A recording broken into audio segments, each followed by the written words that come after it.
Thanks, Tony. Hi, Tom. Mr. Chairman, Hi, Andy. I would ask that you make sure your seatbelts are buckled because we're doing a total 180 here. We're going to go from invasives to elk. Okay. As Tony just mentioned, what we're going to do right now is Andy's going to provide you a PowerPoint on the elk plan itself and focusing on two primary areas. Number one, the adjustments made from the draft that you had seen originally a couple of months ago that was really adjustments that incorporated comments we received from the public, from individuals that we talked to, from the stakeholder work group, and things like that. And then the second part of that really is, again, to provide an overview to you on some of the main primary components of the plan itself and what those all mean. And we just feel that it's really important to go over this right now as well, because as we get into the population status stuff and the recommendations, obviously those all rely on where we're going with the direction of the plan as well, because that's how we generate those. I just take one more quick minute before I turn it over to Andy and let him give you the rundown. Again, we talk about the elk management plan. This was really our first big management plan, if I may, that really resulted from the big game review. And we recognized that elk management was a high priority and the need and necessity to have a plan to guide us going into the future for managing elk. And so hence we made this a priority. This was our number one priority. Some of the things that we learned going through this process I think will only make us better and more efficient in the future as we go through generating other plans or revising existing plans that we have in place right now. It's been mentioned here several times, the stakeholder group, which we put together. We thought that was a real important component of putting this plan together. We have at least 3 of the folks in the room today that were part of that stakeholder group. All 3 of those came up during the open forum to visit with you, the commission, as well. And I would like to, in public, say thank you again to not only the 3 that are here, but all those stakeholder members that participated in that, because I think it was a very constructive process for all of us. And for all those stakeholder group members as well. And thank you, Commissioner Jensen, for taking your time to be part of those discussions as well.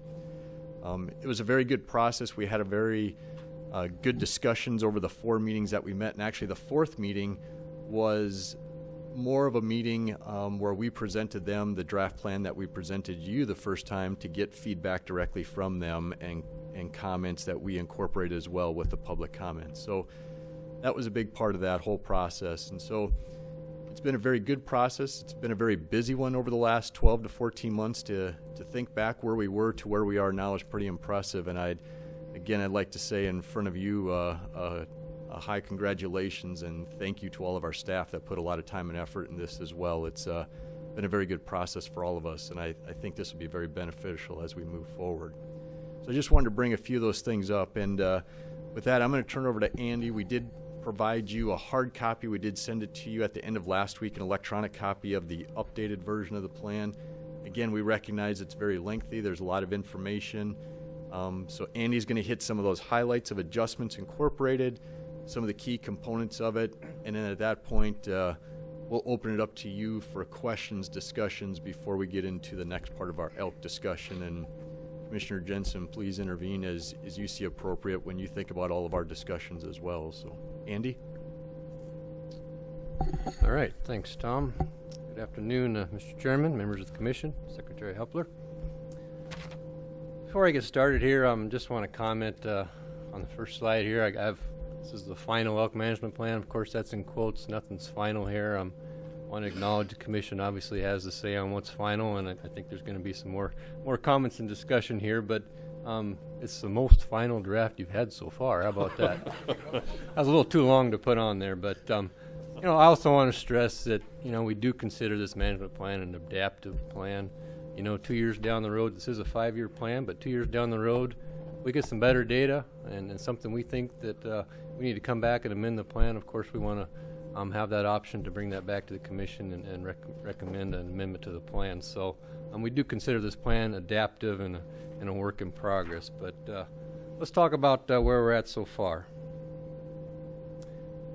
First thing I want to talk about is what's the purpose of this plan. And this is obviously in our management plan. I took it right out of there, but it's an important statement, and I'll just read it here. This document is for general strategic guidance for the Division of Wildlife and serves to identify what we strive to accomplish related to elk management. And you you know, what we're saying here is we're laying out all of our goals here and all of our strategies for everyone to see, and we are being transparent in that. And as a result, it's generated quite a few comments, and that's great. And that was obviously something we wanted is comments from the public, and public involvement in this whole process has been very important to the development of this management plan since day one. Actually, before we even started the management plan, we started with a public opinion survey, and I'll talk about that here real briefly in a second. We also had, as you've heard, an elk stakeholder group, and there's actually been 4 meetings, not 3, but that's an 18-member panel, so a lot of effort put into that stakeholder group, not only from the department, but also from a lot of folks volunteer their own personal time to contribute to where we go with elk management in the future.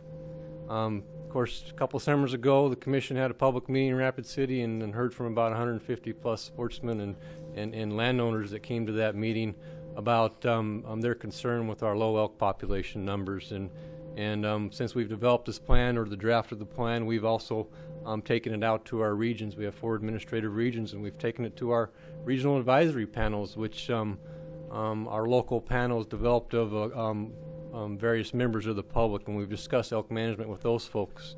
We've also took the draft plan to the Spearfish Grazing Association. Of course, we've used our social media to try and get the news out there that we have this draft plan and we want comments. And of course, we've gotten internal and public comment periods. We've received about 70 comments, which is great. We've had a substantial number of edits and changes. I'm going to talk about some of the more important ones today in that plan. You know, we've had the public involved. I think since day one, the development of this plan has been very important to the direction we're going. One of the really important parts of that public involvement has been our public opinion survey, and you guys have seen the results of this, but just to highlight some of the parts of that survey, that was a survey, a scientific survey of about 2,000 elk hunters and a little over 2,000 landowners. And one of the important parts of that survey, of course there's a lot to that document, but one of the important parts of that survey is that the bulk of elk hunters, 93%, and 62% of landowners would prefer to see the elk population in South Dakota increase. Now there's various levels of what they consider an increase, but the bottom line is the majority of folks would like to see more elk in South Dakota. There was quite a few comments on what constitutes a landowner. Maybe we should go back in that survey and look at our definition of a landowner as far as landowner preference goes for licenses, and we did that. We went back and looked at landowners who had more than 240 acres and looked at the same question there, and about 55% of landowners that had 240 acres or more still wanted to see population increase to some extent. And then, as expected, those landowners that had smaller acreages, a higher percentage of them wanted to see the elk population increase in the near future. So that was a really important survey that we did, and really helped guide on some of this management planning process and where we want to go in the future. With that said, I want to dive into some of the final elk plan edits that we made, edits since the last draft, and most of them, all these edits are incorporated in the document you have in front of you now. You also have a document that outlines some of these edits, some about 40 edits we made. Of course, these aren't all the edits we made. We made a lot of minor technical edits. We didn't want to bore you with the details, but we did try to highlight the most significant edits that we made to the plan. So I want to touch on a few of those. Of course, first off, we had an executive summary. Doesn't really need much explanation there, but we did get some comments about, you know, this is a lengthy plan. You guys kind of summarize it, and maybe help some of us who don't want to read all 200 pages get the gist of the plan. So we put an executive summary in there. We also clarified some of our population estimates, those that were for the entire Black Hills and those that were only for the Black Hills hunting units. So just to be clear, our 2013 estimates that we did when we did our winter aerial surveys for the entire Black Hills was about 6,100 elk wintering. And of course you can see the confidence interval range 5,800 to 7,100. Those are wintering animals, 2013, and that includes both Wind Cave and Custer State Park. When you take out the parks, our estimate was about 5,100 animals in 2013, and that's really the number that we're going to be focusing on for the most part in our elk plan. When we look at forage and we look at animals on the Black Hills National Forest, it's that 5,100 number and where we want to go with that number. So that's an important number to try and clarify, so we made some clarifications in the plan. We also got some comments about why don't we talk more about what we do as far as the state agency for public land management on our GPAs. So we added a section on our GPA. We also added a section on what kind of habitat programs do we have for our private landowners. That was some good comments. We didn't have that in there, so we added that in there. We added some information about our Wildlife Partners program, and added information about our habitat fencing, our grassland habitat enhancements, our woody habitat establishments, and our food plots. We also added a section in there on conservation easements. Now, conservation easements are not a strategy that we've identified to use as a department over the next 5 years, but they are an important strategy that many of our conservation partners, like Rocky Mountain Elk Foundation, Nature Conservancy, they have used conservation easements to protect some pretty important habitats across the state, including the Black Hills. We added additional language to the forage section. One of the things we clarified to the additional forage section, and this was brought up in quite a few comments, is that we quantified this additional forage and we said it was available for wildlife utilization. That was a good comment. We shouldn't have said it was 100% for wildlife utilization. We never said 100%, but we just identified wildlife utilization, so we took that out of there. We're not saying it's just available for wildlife. We're just identifying what the potential forage is out there. We added clarification to our text, and we also revised our table to better explain what our forage calculations were and what is needed to actually support deer and elk in the Black Hills, and I'll talk about that table here in a second. This is important too. We also changed, we had 60,000 deer in there in our forage calculations, and this isn't a deer plan, but we thought it was important that we change that 60,000 to 70,000. We think that's going to reflect more closely what our expected population objectives are in the hills. We don't know that. We're not saying that's what it is, but we wanted to have that in there so that when we go to sit down and discuss our Black Hills deer plan, which will be coming up quick, we'll have the the flexibility to try and define what those objectives are based on what we want, not what this plan dictates. So we put 70,000 in there to give us enough room to consider when we develop our deer plan. And we also wanted to put that 70,000 in there when we go over our forage calculations, so we could show that we could support that many deer if we chose to put that in our deer plan. So I want to go over our forage table here. This is an additional table we added or made some modifications to. Just want to go over it real quickly here. There's a lot of numbers, and these numbers are important for the future direction of where we want to go with elk. So first off, our forage estimates come out of the Black Hills National Forest Plan. They're the ones that quantify it, and we're leaning heavily on them to tell us what those forage availability estimates are. So looking at forage in the Black Hills, this is on public land, of course, on the Black Hills National Forest. In South Dakota, we're looking at about 200 million pounds of forage. When you look at what's allocated in the forest plan to wildlife, which is about 45%, that gives us about 91 million pounds of forage to look at as far as elk and deer numbers go. So how much forage do we need to support 7,000 deer, or 7,000 elk and 70,000 deer? We need about 121 million pounds of forage. In the forest plan, they estimate that wildlife spend about 85% of their time on Forest Service property. So we need 85% of this forage to support that many deer and elk on Forest Service property. So that's the forage we need for 7,000 elk and 70,000 deer on Forest Service property, about 103 million pounds of forage. Of course, we have 91 here, so the difference is we need about additional 12 million pounds of forage. We did our additional forage estimates, and we come up with a conservative estimate of about 41 million pounds. So I think it's kind of important to go through that step process there. We're only proposing to utilize about 33% of that additional forage in our calculation. That's why it's not important that we try to identify what's for livestock, what's for wildlife. Of course, it's not our job to identify what's for livestock, but we don't need to identify what's for wildlife either, because we're only proposing to use a small proportion of that additional forage.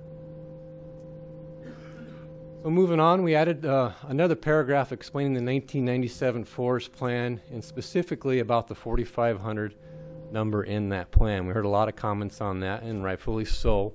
In the 1997 forest plan, states of South Dakota and Wyoming, working with the Forest Service, put an objective out there of 4,500 elk. And so we talk about that in this plan now, and we talk about how that number that we came up with in the late 90s is not comparable with our future number and our future population goals. In the late 1990s, early 2000s, we were working with elk before we did a lot of aerial surveys. We didn't have a lot of data. So when the forest plan was developed, and I'm not trying to put anybody down in the department, but we didn't have a aerial survey of the entire hills. We had a few small bits and pieces of aerial surveys, but nothing that was complete at all. Of course, we had our observations. We had observations from hunters. We had observations from landowners. We took everything we could together and tried to come up with the best estimate, but it's not as scientific as what we did in 2013. We've never had the opportunity to survey the entire Black Hills. So it's important that we can't, to state that we can't really compare our 2013 estimate of 5,100 animals with that 4,500 estimate that was put in the 1997 plan. So I think that's really important to acknowledge. It's something that we hadn't done. We also discussed, our future approach to this elk estimate and our elk number. We're going to use our 2013 number.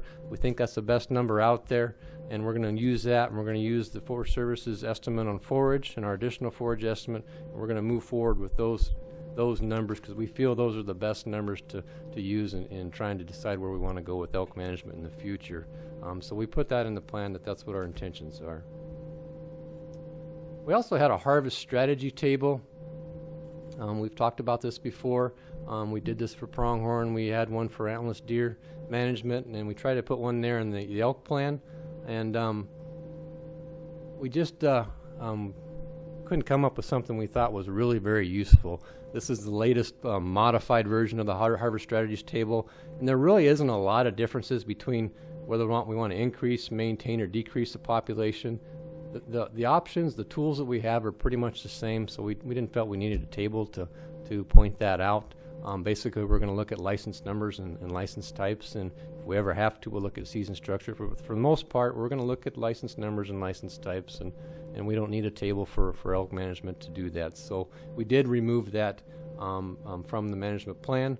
We also added an objectives map. We updated our objectives in the plan, and we added a section on CSP allocation, which wasn't in there before. We did, again, clarify the Black Hills population objective. We clarified it that it's a wintering objective. We didn't have that in there before. Our objective is based on our aerial survey, which is in the winter time. That's the best estimate we have, so that's really all we can base our objective off of. Wanted to make that clear. We also added something in there that I think it's really important is that we're not trying to get to that 7,000 tomorrow or next year. Our goal is to get there gradually. We hope we don't get there till 2019. That's what our objective is. Our objective is to really slow the growth rate of that herd down, and as a result, you're going to see our recommendations reflect that. But I think that's an important part of the plan, is that we're not trying to get there tomorrow. We want this to be a gradual increase, so we need to step up our antlerless harvest. Another, I think a really important part of our objectives is that we added a time-bound sub-objective. It's actually under Objective 1, Strategy E. It's getting a little bit deep there, but we thought that was really important because we got a lot of comments about the habitat impacts, the potential impacts of this many elk, and some of our calculations and whether or not they were wrong or right, and what are we doing for habitat monitoring, and how are we working with the Forest Service, and they were good comments, and they're good things to bring out, and so we felt it was appropriate for us to try and further define what our intentions are, and we actually worked with the Forest Service on adding this strategy. They actually helped us wordsmith it a little bit, but so we put an additional strategy in there, and that is to develop a cooperative strategy with the Forest Service to monitor forest and rangeland conditions in areas that are critical to elk management in the Black Hills by June of 2016. So we did make this time specific, so we're going to have to kind of hold our feet to the fire on this one, but we think it's important enough, and talking with the Forest Service, we think we can at least to develop a strategy. Of course, the devil's in the details, and there's going to be a lot of discussion on this and how that's going to actually play out, but I think it's important to say that's what we're going to do and put a date on there to work on it. So we put that in the plan. We also added language under Objective 2. We added that precipitation regressions. This is actually something the range cons look at as far as data source to predict precipitation, actually. So it's something that they use, and we felt it was appropriate to add to our strategy G. We also added that we need to develop administrative rule in order to actually have contingency licenses, and so our recommendations are going to reflect that part of the plan. And then we added language about the contingency licenses, and I'm sure we'll have more discussion on this, but we put that we felt up to 15% of the antlerless firearm licenses that were available in each unit would be available as a contingency license.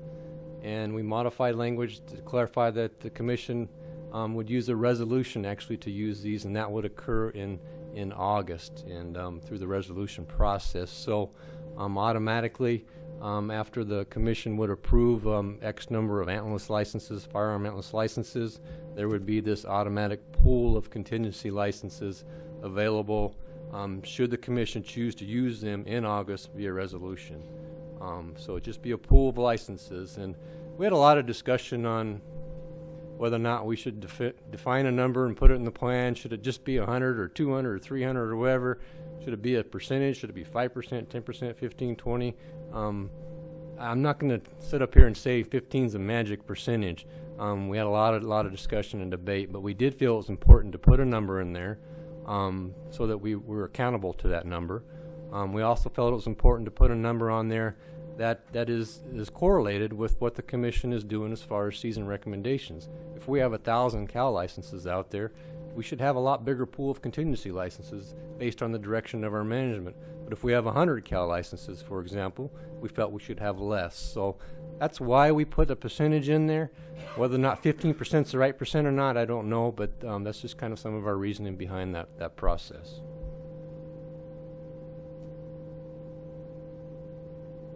Another edit we made is there were some comments about us managing for maximum elk numbers, and we did change that to appropriate, and this isn't just a change of words, and I know some folks might think that, and because it sure looks like, oh, we just changed maximum to appropriate, and to be honest, that's what we did.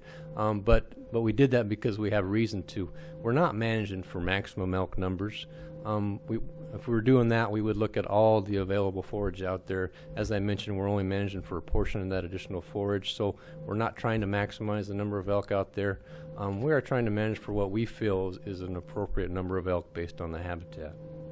We also clarified our bull harvest strategy, saying that in our combined Black Hills elk management units, we're going to manage for 30% of our bulls that are going to be 4+ years or older. We at one time had just Unit 2 in that strategy. We had some comments from the public about why aren't we doing that for the other units, and while we don't have enough data to quantify that in all the units and really manage for that, we can manage for the Black Hills as a whole for that minimum, so we felt that was appropriate to change that to an average of all of our units. Another edit we made is on the CSP license allocation.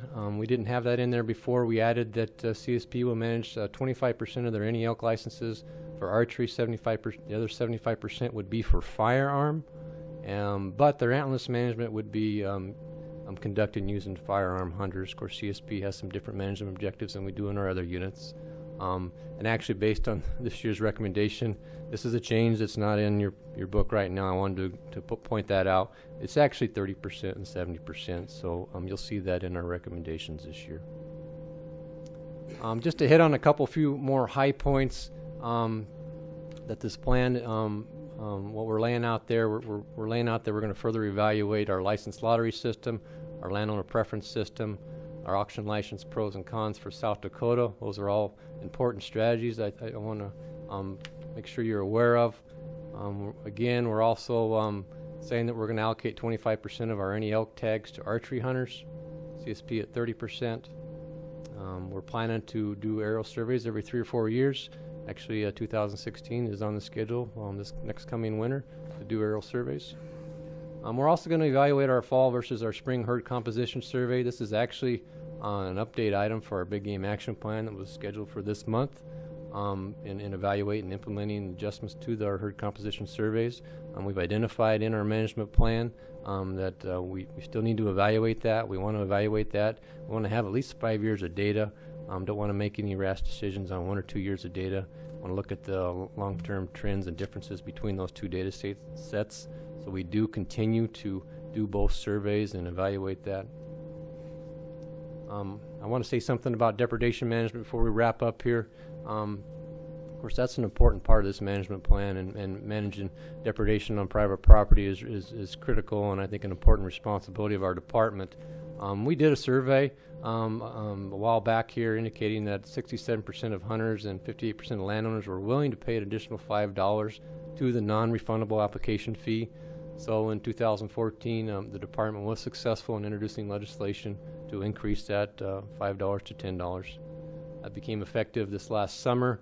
It's going to generate about $150,000, which it about doubles our elk depredation fund. It's not perfect. Some years we spend more than that, some less, but on average, that's about double what we have in our elk depredation fund. And it's important because this funding's been earmarked to enhance our elk depredation program in an effort to try and raise social tolerances for elk in the Black Hills. And I'm sure you guys will hear more about this in the future, but these are some of the things we're working on with those additional funds.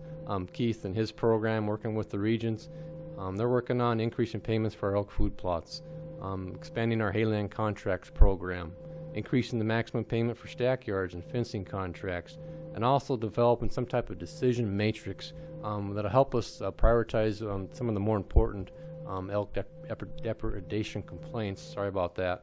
And that'll be based on severity of damages, the number of elk, the amount of land, the percent of income that landowner has from agriculture. That's an important part that's been brought up several times in comments, and our elk unit objectives. So I'm sure you guys will hear more about that, but I wanted to let you guys know we are working with those funds on what we can use them for to try and increase tolerance for elk. On habitat, last but not least, of course, we are relying on the forest plan and the additional forage calculations that we made based on other public lands, mountain pine beetle, jasper fire. Again, that's about 42 million acres. We've run this by numerous folks within the Forest Service and outside the Forest Service, and everybody has told us that they feel that is a very conservative estimate. So, and that was the intent. We didn't want to overshoot forage. We wanted to be very conservative, so we made every attempt to do that, and that's the feedback that we've received on that estimate. And again, we're only using about 30% of that additional forage estimate.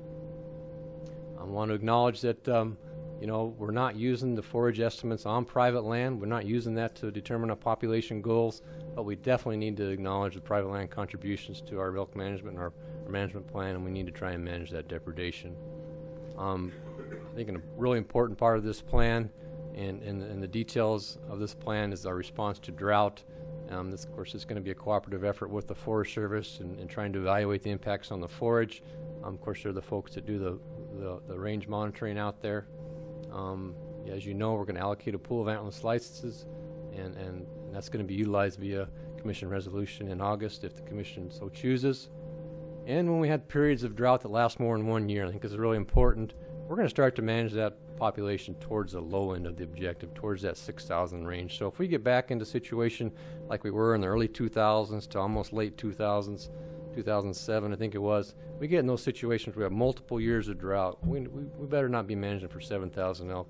We should start trying to tip that down to 6,000 because that's going to impact forage. So I think that's an important part of the plan. Just to reiterate some of the data that we're starting to collect on precipitation. Of course, this is all data through NOAA, but each one of these colors represents one of our elk management units. Everything above the line is precip above normal. Everything below is precip below normal. And you can see the drought years here. We had growing elk populations. Of course, we had folks getting upset with us because we had multiple years of drought. And it's nice now we have those data. We can hopefully manage the resource a little bit better and our future goals a little bit better. Also, this really points out the severe drought we had in 2012, and that's probably a situation where we definitely would have probably tapped into those contingency licenses had we have them. But I think it's also important, an important part of that strategy is that, we're not trying to completely knock the elk population down to 6,000 in 1 year because, in 2013 and 14 we were completely out of the drought. So it's probably good we didn't have a knee-jerk reaction and completely jump on those cow elk harvests. But it will be nice to have some contingency licenses at least to address some problem areas for sure if we get in that situation again. And then I want to hit, of course, on our population objectives. In our plan, we've identified 6,000. That's a wintering objective, and then we want to gradually get to that point. I think that's important. For CSP, our objective is 800. And then an important part of this is in each one of our units, and John will go over our unit objectives and how that relates to our recommendations for proposal this month. But each of our units, we got a direction on what direction we want to take that population. And of course, dark blue is, we want to increase the population, and green is maintain. And this unit-specific direction obviously is important to the numbers we have in those areas, but it's also important to the distribution of the animals.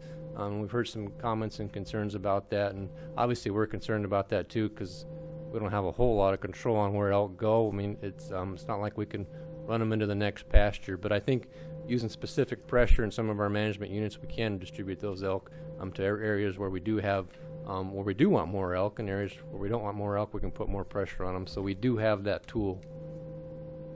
And of course, we've identified a harvest success minimum threshold of 60% on our any elk tags, and that's a Black Hills wide average. Then our age structure of 30% mature bulls, and again, that's a Black Hills wide average. And with that, we tried to hit on some of the high points, and hopefully we did that. And let's open up for questions. Mr. Chairman, if I may, I just want to direct you to a couple of pages, some key things that Andy pointed out. We did pass out to you a hard copy. And just as a reference for you, if you turn to page 91 in the plan, that would show that table that Andy had up on the screen in regards to the forage availability and requirements. And then another page of significance, just want to point out to you, the last slide you had there would be on page 100, and that shows the management direction for those individual units, just as a reference to you commissioners as we go through this discussion and probably the recommendations as well. Okay, other questions for Andy? Other issues? Scott, did you have one? Go ahead.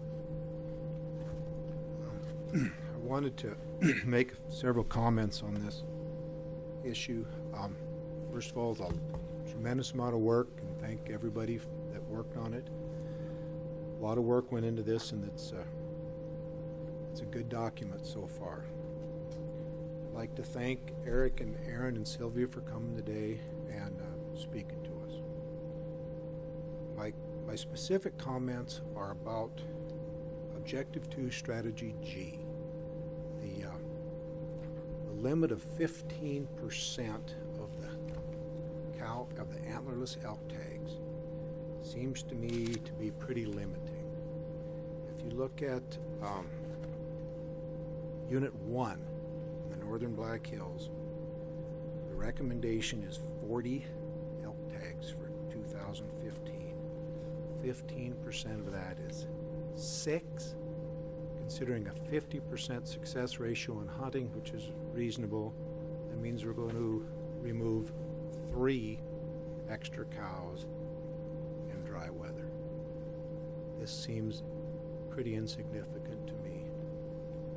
Address that, please. Could we do something different than limit it that far down?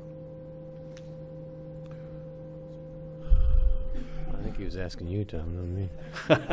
No, yeah, like I tried to bring up, there's nothing magical about the 15%, and we went back and forth on what the appropriate percentage. And I know when you look at units, it's like, boy, it doesn't seem like a whole lot. But we're also not issuing a whole lot of antlerless licenses there either. So is there a reason that the commission is only allocating that many licenses in that unit? And I'd have to say there probably is.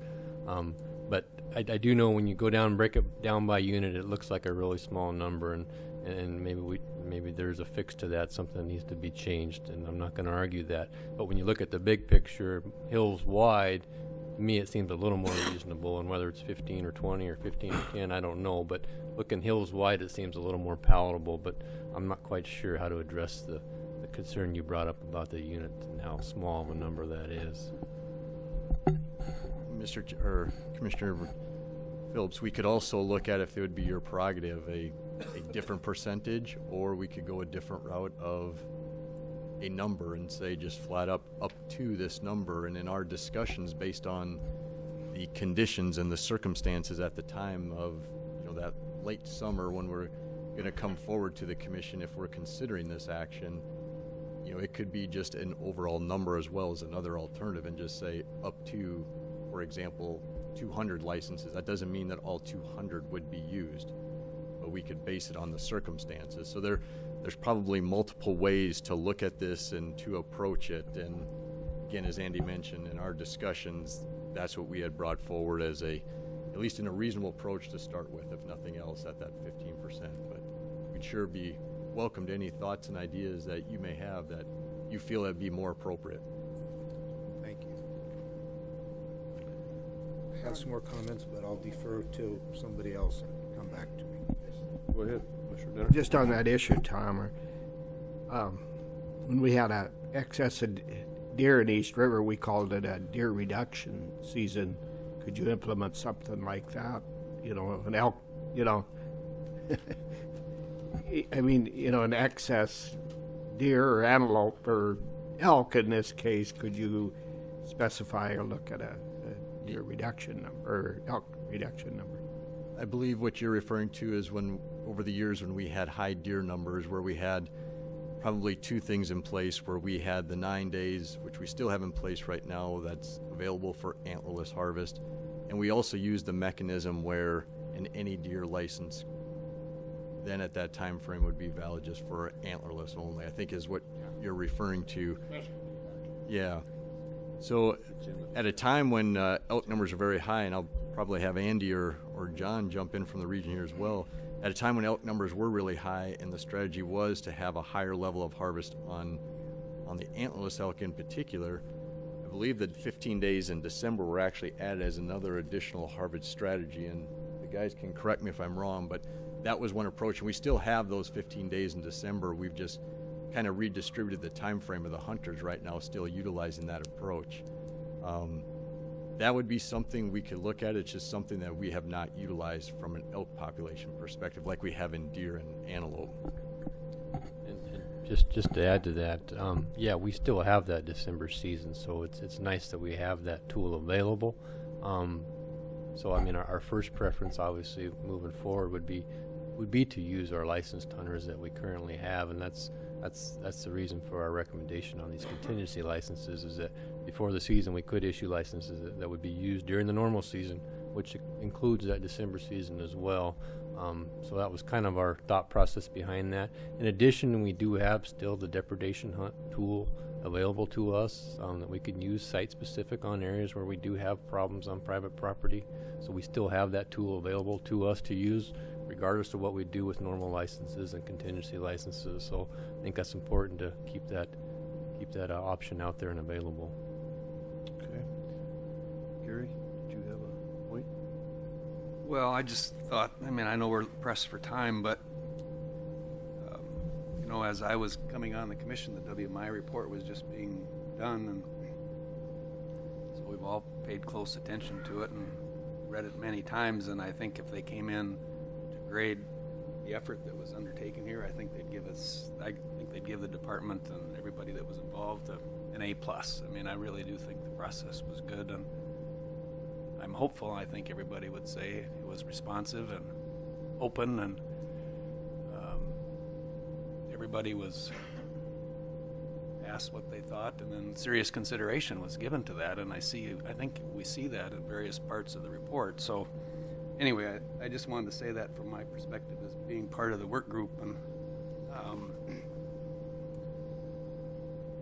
in the business about let science be the guide, I think that's true also with regard to this report. And the forage estimates, I know, used to be even higher than they were.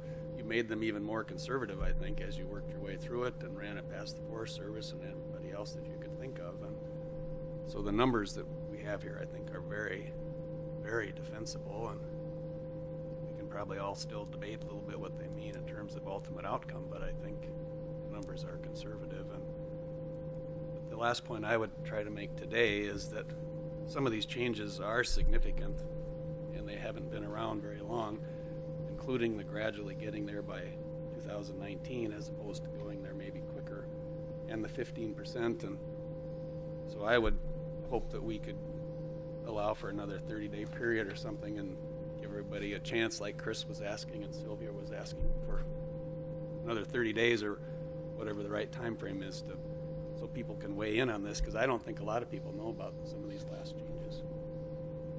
Yeah, I certainly agree. Scott, you had another point? I do have, and I agree with Gary that the effort put out has been superb, and everybody's done a great job, and everybody's had input and had an opportunity. I also agree that another 30 days of input certainly isn't too much on this big of an issue. I personally don't have a problem with 7,000 elk in the Black Hills. I do have a problem with 200 elk on the same hayfield in April. As a landowner, and I guess successfully operated a West River ranch for families, been there over 100 years, and you know, there's really only 3 types of management that are acceptable, and that's dealing with the present drought, healing up from the past drought, and preparing for the next drought. So drought in western South Dakota is very real. We will use this contingency plan. We could use it very soon. It's very important. I think it's probably the most important part of the whole document. And that change or the addition of 15% cap on those tags, I think we should let the public look at that for another month and see what kind of comments we get. I think that's too restrictive. Other than that, I think it's a great document. I think a lot of work's been put into it. I think a lot of people have had a lot of things to say about it, but I think we need to be careful going forward. Mr. Chairman, if I can respond to Commissioner Phillips. Excellent points, Commissioner Phillips, and I'd respond by 2 things to that. Number one, it is most certainly a reasonable request that you have spoken to and Commissioner Jensen has spoken to, and the individuals here today asking for another 30 days to review some of these changes and adjustments that have been incorporated into the plan. More than reasonable, and we agree. And so we will do that, and we'll look at those things and take some of the input on these adjustments that have been incorporated into the plan. And that will also give us a little more time over the next month to fine-tune some of these adjustments based on your discussions and questions, and bring forward that final document at the April Commission meeting where we could take final action from you, the Commission. So absolutely a reasonable request, and one that would be probably value added in this whole process. The second part of that, in response to the contingency licenses themselves, I think we would agree wholeheartedly with you of the comment that that might be one of the most important components of the plan itself. It was certainly a topic that was brought up by many of the stakeholder group members. It was topics that have been brought up by other landowners or grazers out there. And I say that from the standpoint of what are you, GFP, going to do in response to those situations where we do have those drought conditions? There are responses that take place from the livestock end of things, and the question, and it's a fair question to us, what are you folks going to do and how do you respond? So I think we agree with you 100% that is an important part of this plan, and it was something that the folks in the stakeholder group and some of those grazing associations brought up very adamantly to us as well, and that's why it's in there though. It does provide us, and us I say the department and you the Commission, the opportunity to respond on a quicker action, a quicker response than our current system where we deal with those license allocations once a year. And if the conditions merit some type of response, then we have that in place to take such a response. As Andy mentioned a few minutes ago, it's not probably necessarily a response to all of a sudden take the herd from way up here to way down here. But what it does is it gives us immediate response based on those conditions. it can get us going in that direction, and then it gives us the opportunity to further evaluate it as we go through the next cycle of licenses and season recommendations. So it's a quicker response. It gives all of us probably a better opportunity to respond earlier, and then we can continue to make those adjustments as needed, in particular if we do go into a multi-year drought and go towards that lower end. So very important part of the plan. We agree with you. Okay. Okay, so we'll defer the action item on the elk management plan adoption. We'll defer that for 30 days.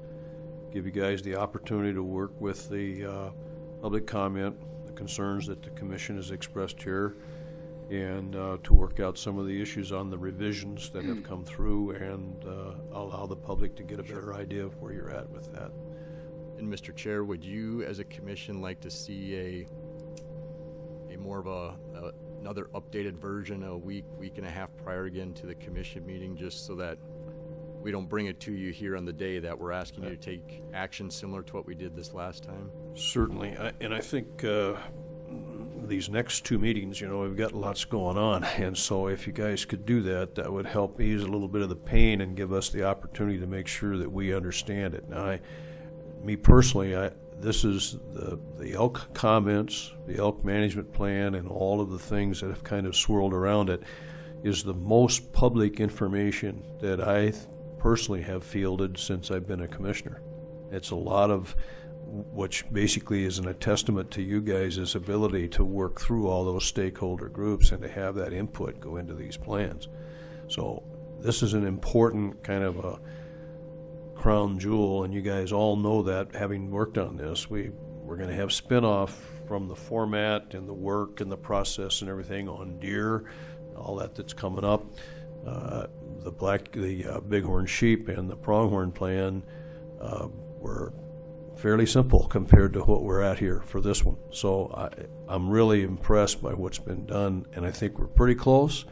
Well, let's just give it the next opportunity so we can get it right. So we'll continue to work on some of those adjustments that we incorporated and fine-tune a couple of those things that have been brought up, and we'll get a more final product back to you prior to the next commission meeting. Okay, that's great, Tom. And Andy, appreciate your job and all your staff's job. Unbelievable.